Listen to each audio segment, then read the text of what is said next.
వైసీపీకి ఒక దాంట్లో మైలేజ్ వచ్చింది. ఇంకో దాంట్లో పోగొట్టుకుంది. రావణ్‌ని సమర్థించి చెడగొట్టుకుంది. సాయి కృష్ణని సమర్థించి పాజిటివ్ తెచ్చుకుంది. వాస్తవంగా సాయి కృష్ణ ఉదంతం విషయంలో ప్రభుత్వం నెగెటివ్ క్రియేట్ చేయాలని చూస్తే ప్రభుత్వమే నెగెటివ్‌లో పడింది. డిఫెన్స్‌లో పడింది. ఎందుకు అంటే అతను తప్పుడోడని వీళ్ళు నిరూపించేటటువంటి విషయంలో ఫెయిల్ అయ్యారు. రావణ విషయంలో వాళ్ళు సక్సెస్ అయ్యారు.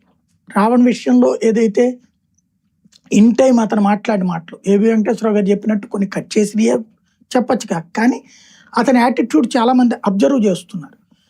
యాంటీ ఇండియా ఐడియాలజీ అంటే భారత వ్యతిరేక భావజాలం ఎక్కువ. వాస్తవంగా చెప్పాలంటే రావణ్ వీడియోస్లో తెలుగుదేశాన్ని కానీ లోకేష్ని కానీ పొగిడాడే కానీ తిట్టినే తక్కువ ఉంది.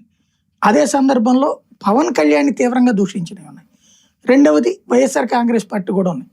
కానీ వైసీపీ అది కరెక్ట్గా క్యాచ్ చేయలేక అతని దైవదూషణని సమర్థించుకోవడం, అంటే దైవదూషణ మేము సమర్థించట్లేదన్నారు, అట్లాగే అతని వాదాన్ని మేము సమర్థించటం లేదన్నారు. అవి రెండు సమర్థించినప్పుడు సైలెంట్ కూర్చుంటే పోతుంది కదా. మిగతా వాళ్ళకి ఇప్పుడు ఆ కేవీఆర్కి నువ్వు ఇతన్ని ఒకేసారి సమర్థిస్తే కేవీఆర్ పక్కకి వెళ్ళిపోయాడు.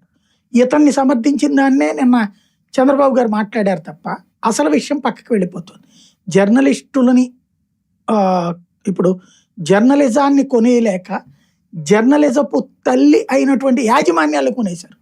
పేపర్లు అమ్ముడు పోయినాయి, టీవీలు అమ్ముడు పోయినాయి.